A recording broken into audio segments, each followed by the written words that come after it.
बोलिए श्री कृष्ण भगवान की जय। श्रीमद् भगवद गीता का तीसरा अध्याय पढ़ने जा रही हूँ। महत्तम दूसरी वीडियो में है, तो आज हम तीसरा अध्याय शुरू करेंगे।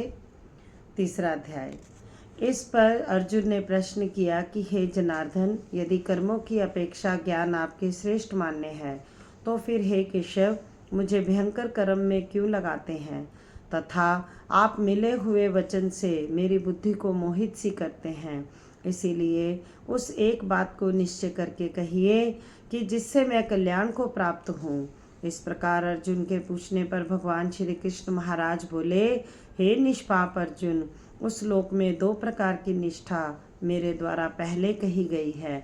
ज्ञानियों की ज्ञान से, योग से, और योगियों की निष्काम कर्म योग से। परंतु किसी भी मार्ग के अनुसार कर्मों को स्वरूप से त्यागने की आवश्यकता नहीं है, क्योंकि मनुष्य ना तो कर्मों के ना करने से निष्कर्मता को प्राप्त होता है और ना कर्मों को त्यागने मात्र से भगवान साक्षात्कार रूप सिद्ध को प्राप्त होता है, तथा सर्वथा कर्मों का स्वरूप से त्याग को भी नहीं कर सकता, क्योंकि कोई भी पुरुष किसी काल में क्षण मात्र भी बिना कर्म किए नहीं रहता है। निसंदेह सभी पुरुष प्रकृति से उत्पन्न हुए गुणों द्वारा परवश हुए कर्म करते हैं।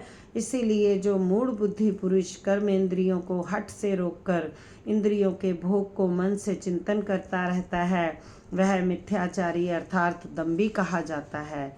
और हे अर्जुन, जो पुरुष मन से इंद्रियों को वश में करके अनासक्त हुआ कर्मेंद्रियों के कर्म योग का आचरण करता है, वह श्रेष्ठ है। इसलिए तू शास्त्र विधि से नियत किए हुए स्वधर्म रूप कर्म को कर, क्योंकि कर्म ना करने की अपेक्षा कर्म करना श्रेष्ठ है, तथा कर्म ना करने से तेरा शरीर निर्वाह भी नहीं सिद्ध होगा। हे अर्जुन, बंधन के भय से भी कर्मों का त्याग करना योग्य नहीं है, क्योंकि यज्ञ अर्थात विष्णु के निमित्त किए हुए कर्म के सिवा अन्य कर्म में लगा हुआ ही यह मनुष्य कर्मों द्वारा बंधता है। इसलिए हे अर्जुन, आसक्ति से रहित हुआ उस परमेश्वर के निमित्त कर्म का भली प्रकार आचरण कर।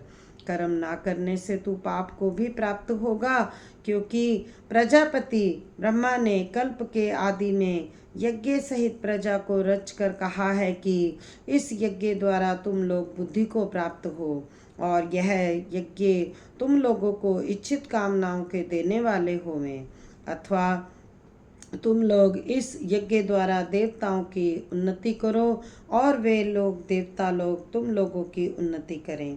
इस प्रकार आपस में कर्तव्य समझकर उन्नति करते हुए परम कल्याण को प्राप्त होगे, तथा यज्ञ द्वारा बढ़ाए हुए देवता लोग तुम्हारे लिए बिना मांगे ही प्रिय भोगों को देंगे।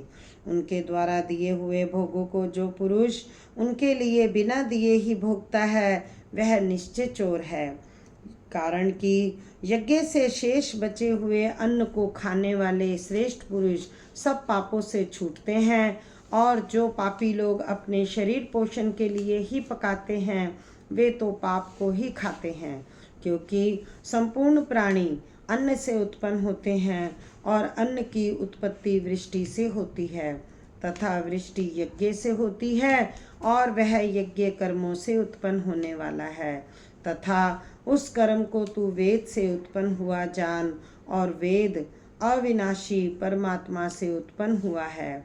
इससे सर्वव्यापी परम अक्षर परमात्मा सदा ही यज्ञ में प्रतिष्ठित है। हे पार्थ, जो पुरुष इस लोक में